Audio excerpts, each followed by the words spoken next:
Hello friends, my name is Yogesh and welcome back to my class. आज हम लोग का क्लास 9 है, तो चलिए अपना क्लास स्टार्ट करते हैं। जो पहला क्वेश्चन है वो आपका क्या है, how many members can be nominated by the president in Rajya Sabha. ठीक है, तो कितने मेंबर्स नॉमिनेट किए जाते हैं by the president in Rajya Sabha. ठीक है, तो ऑप्शन में क्या है 10, 12, 15 एंड 20। ठीक है फ्रेंड्स, तो इसमें आंसर क्या हो जाएगा, ध्यान रखिएगा ऑप्शन बी 12। ठीक है, तो 12 मेंबर्स को नॉमिनेट किया जाता है किसके द्वारा, बाय प्रेसिडेंट इन राज्यसभा। ठीक है, तो ये जो 12 मेंबर्स है ये आपके डिफरेंट डिफरेंट फील्ड से नॉमिनेट किए जाते हैं। एक तो हो गया आपका लिटरेचर, दूसरा आर्ट्स हो जाएगा, आर्ट्स, तीसरा है साइंस, और जो चौथा है वो है आपका सोशल साइंस। ठीक है, तो ये आपके 4 फील्ड है। ठीक है, ये आपके 4 फील्ड है जिसमें से आपके जो 12 मेंबर्स से नॉमिनेट किए जाते हैं। ठीक है, literature, arts, science and social science, किसके द्वारा, बाय प्रेसिडेंट। ठीक है, किस में नॉमिनेट किए जाते हैं, तो इन राज्यसभा। अगर आपसे पूछ ले लोकसभा, ठीक है, लोकसभा में प्रेसिडेंट कितने मेंबर्स को नॉमिनेट करते हैं। ठीक है, लोकसभा में प्रेसिडेंट कितने मेंबर्स को नॉमिनेट करते हैं, तो ध्यान रखिएगा लोकसभा में 2 मेंबर्स को प्रेसिडेंट नॉमिनेट करते हैं। ठीक है, अब ये जो 2 मेंबर्स हैं ये आपके कौन हो जाएंगे, तो ध्यान रखिएगा 2 एंग्लो इंडियंस। ठीक है, 2 एंग्लो इंडियंस को प्रेसिडेंट नॉमिनेट करते हैं किसमें, इन लोकसभा। ठीक है, ध्यान रखिएगा 2 Anglo Indians in Lok Sabha bye the president and 12 members in Rajya Sabha bye the president. ठीक है, in the field of literature, arts, science and social science, और 2 यहाँ पर जो होंगे वो किसके, एंग्लो इंडियंस के होंगे। ठीक है फ्रेंड्स, और इस बात को ध्यान रखिएगा जो आपका प्रेसिडेंट है, ठीक है, प्रेसिडेंट ये आपका आर्टिकल 52 में आता है। ठीक है, प्रेसिडेंट आपका आर्टिकल 52 में आता है। बात कर लेते हैं राज्यसभा के बारे में, तो ध्यान रखिएगा जो आपका राज्यसभा है इसको हम लोग अपर हाउस के भी नाम से जानते हैं। राज्यसभा को हम लोग अपर हाउस के भी नाम से जानते हैं। ठीक है, राज्यसभा को हम लोग अपर हाउस के भी नाम से जानते हैं, या फिर काउंसिल ऑफ स्टेट्स के भी नाम से जानते हैं। ठीक है, अपर हाउस या फिर काउंसिल ऑफ स्टेट्स के भी नाम से जानते हैं। ठीक है, जो आपका राज्यसभा है इसमें जो आपका मैक्सिमम स्ट्रेंथ होता है, ठीक है, अगर आपसे पूछ लिया कि मैक्सिमम स्ट्रेंथ, ठीक है, मैक्सिमम स्ट्रेंथ ऑफ राज्यसभा कितना हो जाएगा, तो ध्यान रखिएगा 245 is the maximum strength of Rajya Sabha. ठीक है, जिसमें से जो आपका 233 मेंबर्स जो होते हैं, 233 मेंबर्स, ठीक है, ये आपके स्टेट्स एंड यूनियन टेरिटरीज से नॉमिनेट किए जाते हैं। ठीक है, जो आपके 233 मेंबर्स होते हैं, ठीक है, जो आपके 233 मेंबर्स होते हैं ये आपके स्टेट एंड यूनियन टेरिटरी से इलेक्ट होते हैं, और जो आपके बचे जो 12 मेंबर्स ये आपके प्रेसिडेंट नॉमिनेट करते हैं। ठीक है, जैसा कि मैंने यहाँ पर बताया राज्यसभा में 12 मेंबर्स कौन नॉमिनेट करता है, प्रेसिडेंट। तो ये जो बाकी के 12 मेंबर्स हैं ये प्रेसिडेंट नॉमिनेट करते हैं किसमें, इन राज्यसभा, और जो आपका 233 मेंबर्स है ये आपके स्टेट एंड यूनियन टेरिटरी से इलेक्ट किए जाते हैं। ठीक है फ्रेंड्स, अगर आपसे पूछ ले लोकसभा के बारे में, ठीक है, तो अगर आपसे पूछ ले कि लोकसभा का जो मैक्सिमम स्ट्रेंथ होता है, ठीक है, लोकसभा का जो मैक्सिमम स्ट्रेंथ होता है वो कितना हो जाएगा, तो ध्यान रखिएगा 552।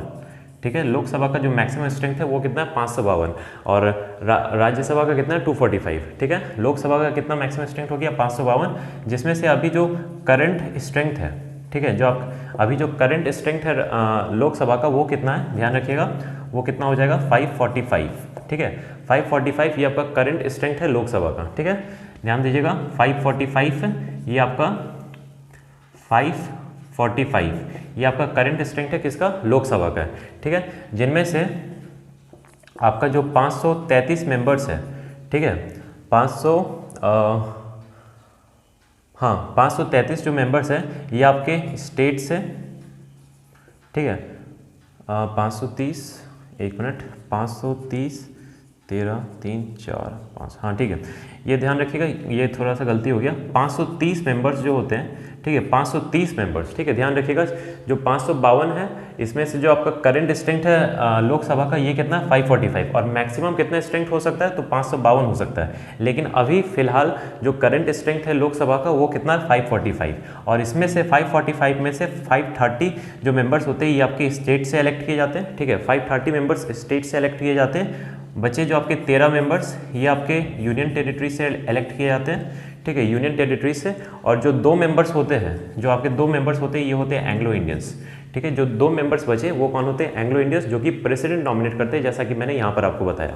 ठीक है, तो अभी जो करंट स्ट्रेंथ है लोकसभा का वो कितना हो गया, 545, जिसमें से 530 मेंबर्स आपके स्टेट से हो गए, बचे 13 मेंबर्स ये आपके यूनियन टेरिटरी से हो गए, और बचे 2 मेंबर्स ये आपके एंग्लो इंडियन से हो गए, जो कि आपके प्रेसिडेंट नॉमिनेट करते हैं, ठीक है। और लोकसभा को, इसको हम लोग क्या बोलते हैं, इसको हम लोग लोअर हाउस बोलते हैं, ठीक है। लोकसभा को हम लोग लोअर हाउस के भी नाम से जानते हैं और हाउस ऑफ पीपल के भी नाम से जानते हैं, ध्यान रखिएगा, लोअर हाउस और हाउस ऑफ पीपल, ठीक है। लोअर हाउस और हाउस ऑफ पीपल के भी नाम से जानते हैं, ठीक है। किसको? लोकसभा को। लोकसभा को लोअर हाउस और हाउस ऑफ द पीपल, और राज्यसभा को अपर हाउस और काउंसिल ऑफ स्टेट के नाम से जानते हैं, ठीक है फ्रेंड्स। तो इस क्वेश्चन का आंसर क्या हो जाएगा? How many members can be nominated by the president in Rajya Sabha?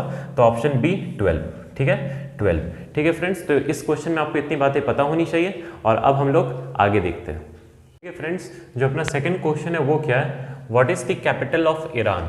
ठीक है, ईरान का कैपिटल पूछ रहा है, वो क्या हो जाएगा? ऑप्शन में क्या है? रियाद, तेहरान, ब्रुसेल्स, मॉस्को, ठीक है फ्रेंड्स। तो इसमें से ध्यान रखिएगा, ईरान का जो कैपिटल है वो क्या हो जाएगा? ऑप्शन बी तेहरान, ठीक है। Tehran is the capital of Iran.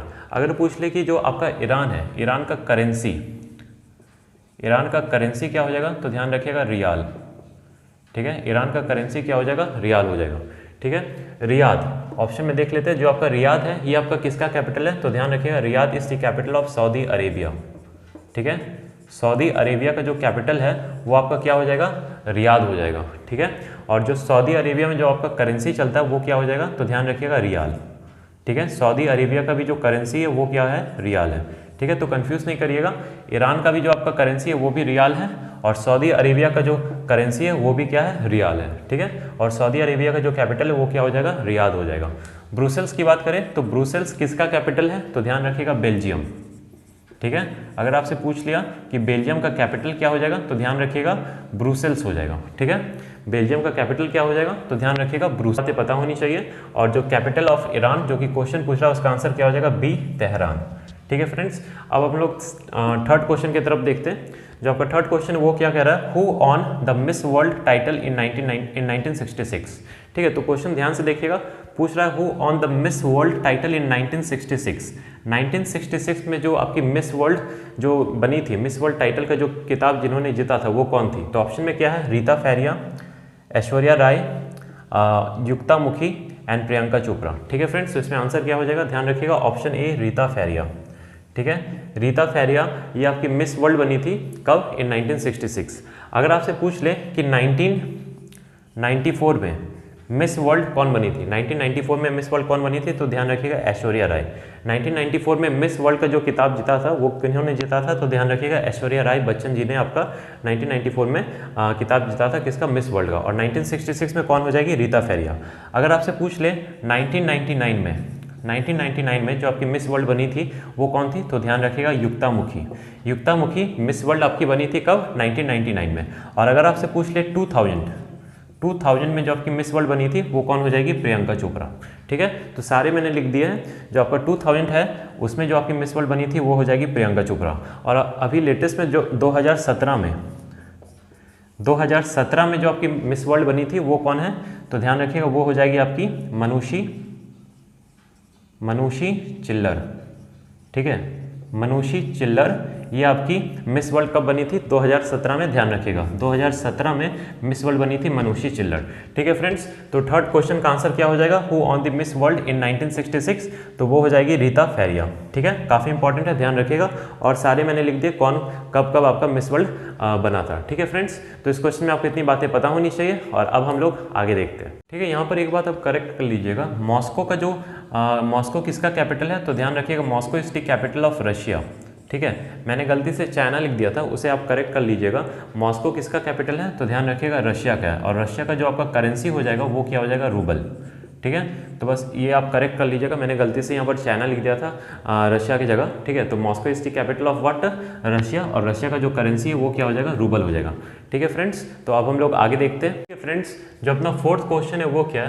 Permanent settlement was made with, ठीक है। जो आपका परमानेंट सेटलमेंट है ये आपका किसके साथ किया गया था? ठीक है, परमानेंट सेटलमेंट ये आपका किसके साथ किया गया था? तो ऑप्शन में क्या है? Farmers, Kings, zamindars and army, ठीक है। तो किसके साथ ये आपका जो परमानेंट सेटलमेंट है लगाया गया था? तो ध्यान रखिएगा ऑप्शन सी जमींदार्स, ठीक ठीक है। परमानेंट सेटलमेंट ये आपका किसके साथ हुआ था, तो जमींदार के साथ हुआ था, इसलिए परमानेंट सेटलमेंट को हम लोग जमींदारी सिस्टम के भी नाम से जानते हैं, ठीक है। इसलिए परमानेंट सेटलमेंट को हम लोग जमींदारी सिस्टम के भी नाम से जानते हैं। वाई, बिकॉज ये आपका जमींदार के साथ हुआ था, ठीक है। कब आपका परमानेंट सेटलमेंट हुआ था, तो ध्यान रखिएगा 1793 में ये आपका परमानेंट सेटलमेंट लगाया गया था, ठीक है। 1793 में परमानेंट सेटलमेंट लगाया गया था।